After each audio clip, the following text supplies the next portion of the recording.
সবার সেরা।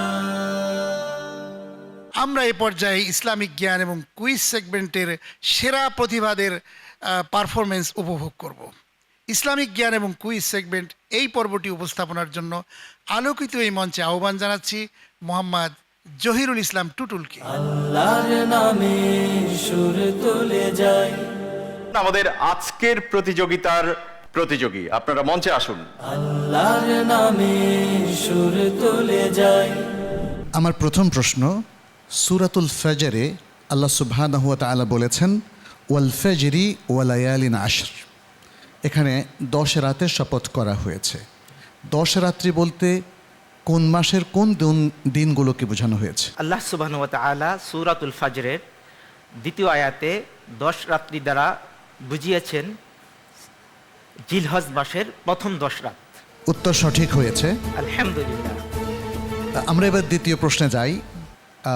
সূরাতুল বাকারার 185 নম্বর আয়াতে আল্লাহ সুবহানাহু ওয়া তাআলা বলছেন ফামান শাহিদা মিনকুমুশ শাহরা ফালিয়াসুম। এই আয়াতটি দ্বারা ইসলামের কোন বিধানটি সাব্যস্ত হয়েছে? একটু বিস্তারিত বলতে হবে। আল্লাহ পাক রব্বুল আলামিন উক্ত আয়াতে ইসলামের মৌলিক যে ভিত্তি রয়েছে তার মধ্যে অন্যতম একটি ভিত্তি হলো রমজানে সিয়াম সাধনা করা। আল্লাহ তাআলা ইরশাদ করেছেন যে ব্যক্তি রমজান মাস পাবে সে যেন ওই মাসে রোজা রাখে তথা সিয়াম সাধনা করে। এই বিষয়ে আল্লাহ পাক রব্বুল আলামিন উক্ত আয়াতে আমাদেরকে নির্দেশনা দিয়েছেন। আচ্ছা, সেটি কি ফরজ না ওয়াজিব না মুস্তাহাব? একটি ফরজ আমল এবং অকাট্য ফরজ। জি, এবারও উত্তর সঠিক হয়েছে, মাশাআল্লাহ। আলহামদুলিল্লাহ। মাহাদি হাসান মুহিবুল্লাহ, তোমার জন্য প্রথম প্রশ্ন, পবিত্র কোরআনের কোন সূরাটি কোরআনের 1/4? সূরাতুল কাফিরুন। মাশাআল্লাহ, জবাব সঠিক হয়েছে। আলহামদুলিল্লাহ।